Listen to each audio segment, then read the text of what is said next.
they gon' be like, damn, that's hot.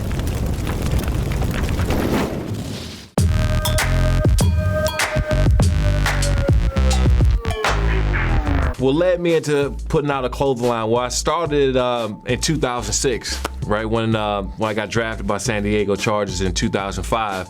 I don't know if people know, my nickname was Lights Out since I was 13 years old. I knocked out 4 kids in one game in high school. I think it was 13 or 14. Knocked out 4 kids in one game. And it was a group of about 20 people after the game ran up to me and said, man, you knocked those kids lights out. And I was like, yeah. Call me Lights Out. And that name kind of just stuck with me all the way through college and then through the pros. What skills from the football field are you able to use in the world of fashion? I guess probably one of the biggest skills I was able to use from football to fashion is kind of the obstacles, right? I mean, you always face with obstacles when different fabrics are coming out. You always have to stay ahead of the game. So there's always an obstacle in the apparel industry that you have to get over in order to get to the next step. And that was football. That was week to week. You go and game plan. You watch each team, you watch each player, and you're like, man, you got to overcome another obstacle with these guys. And that is what allowed me to kind of take this and move it over to the fashion world. Tell me about the deal you currently have with Bellator MMA. Yeah, Bellator. Bellator has been a great partnership for us and Lights Out. Me being an MMA fan already, I got into it around 2006, 2007 when I was in San Diego.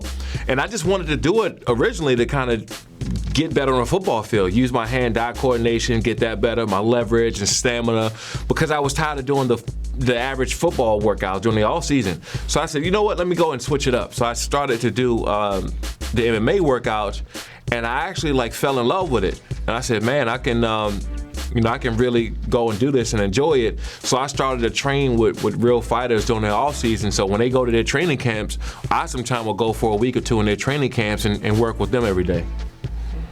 And will you ever consider getting into the ring as an MMA fighter? Would I ever consider getting into the ring? Yeah. And I've had several talks about it before. Still waiting on some things to happen, but it's been fun working with Bellator outside of having Lights Out in there. I get a chance to train and be around a lot of the fighters. So for me right now, it was just staying in shape, but at any point, the time that, I have a big enough opportunity, that's something that can definitely happen. So if you did end up getting into the ring, what would be your, dream matchup or ideal matchup? Well, my dream matchup, really anybody you put across from me. And it was the same way playing football. It didn't matter who I had to play against or go against. If they had on a different color helmet, you were an enemy, right? So it is the same thing in MMA. I would get in there and take it just as serious as I did and put the amount of work in I did in football and move it into another sport. But at the end of the day, whoever you put in there with me across from me is an enemy. And what are your thoughts on Floyd Mayweather fighting Connor McGregor? My thoughts on Floyd Mayweather fighting Connor, I think it should definitely happen. And I don't know if it's going to or not, but I think it definitely should. I think it's really good for both sports. Floyd going out the way he did, being undefeated and being at the top of his game and being the greatest of all time. I think it's one more notch he could put under his belt, if he go and see Connor, and vice versa for Connor. I think it'll be great for the world of MMA, because now it's showing you that guys, of that magnitude can go and fight a Floyd Mayweather. So I think that it not only would it be the biggest fight that anybody's ever seen, I think it'll be the biggest fight of all time. And who do you think will win out that fight? Who do I think will win? I'm always going to tip my hat to Floyd.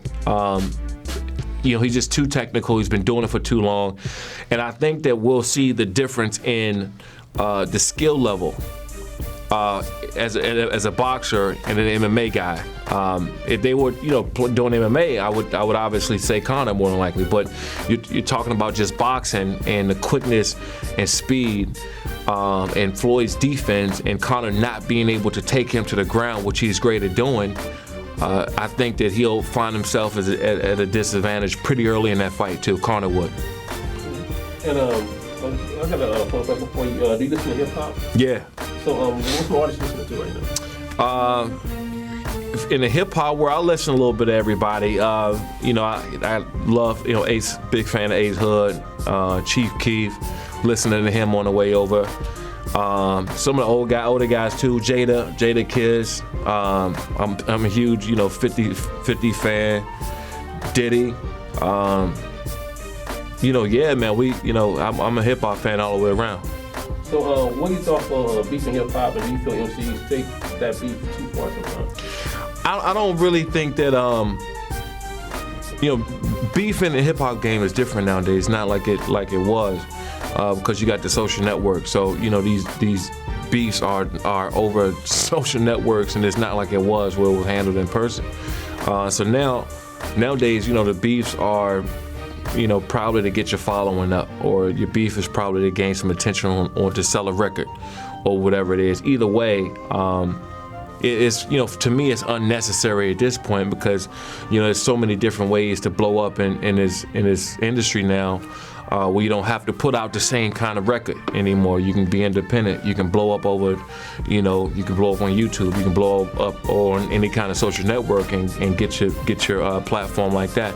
So beef like that, to me, no one's making any money. Nobody's making any progress. So it's worthless. What are you into choosing football over basketball? Because in high school you played both. Yeah. What would happen was playing basketball in high school, and then, you know, playing football as well. I was fouling out of all my basketball games, so I finally figured out that football was going to be my sport.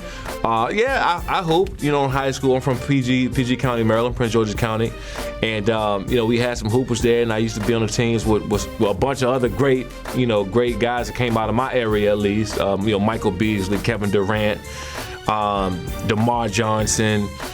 Man, that list goes on. You know, the amount of balls that came out of kind of that circuit. And how different do you think your career would have been if you stuck with basketball? Oh, my career would have been much shorter in basketball than it would have been in football. You know, I would have been traveling around in different leagues and trying to do that. You know, I was that the guy that was going to be on your team to rough up the players down low and get everybody physical, because that was kind of my game. I was a rebounder, defense, and, you know, if I had to go out and score a couple points, putbacks, whatever here and there, that was me. But to go out, I'm not taking the ball down the court. I'm not pulling threes from everywhere on the three-point line anyway. But I was just doing kind of the dirty work on the floor. And how do you feel about the Chargers coming to LA? Do you think it's a good move? No, I don't. I never liked the move. The Chargers coming to LA. I was always, you know, an advocate for the team to stay there in San Diego.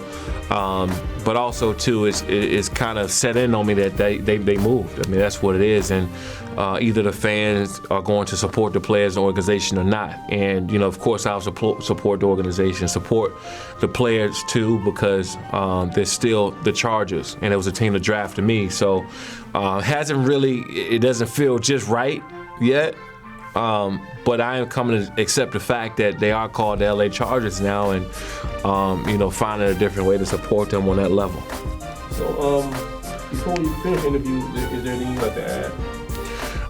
Yeah, man. You know, we just had this great NASCAR partnership. We announced a NASCAR partnership with Lights Out, and Jesse Owuji. He's an active military. He's a lieutenant in the military. He's our guy who's representing the brand. You know, big shout out to the Patriots Motorsports Group. We got our big race coming in Fontana on the 26th of this month. So we're making some moves now to NASCAR. NASCAR, you know, for me, when 2008, 2009, when I went out there as the Grand Marshal of the Sprint Cup in Fontana, it was like one of the best things that I've been a part of, because it's one of the things you can't describe. You can't describe the feeling of NASCAR and the energy and intensity you get there unless you're there at the track. You know, it's a little different watching on TV, man, but when you're there and you're watching, then you can hear the engines, you can hear the crowd. It's a different feeling. Hey, Datzhott.com. How you doing? They gon' be like, damn, that's hot.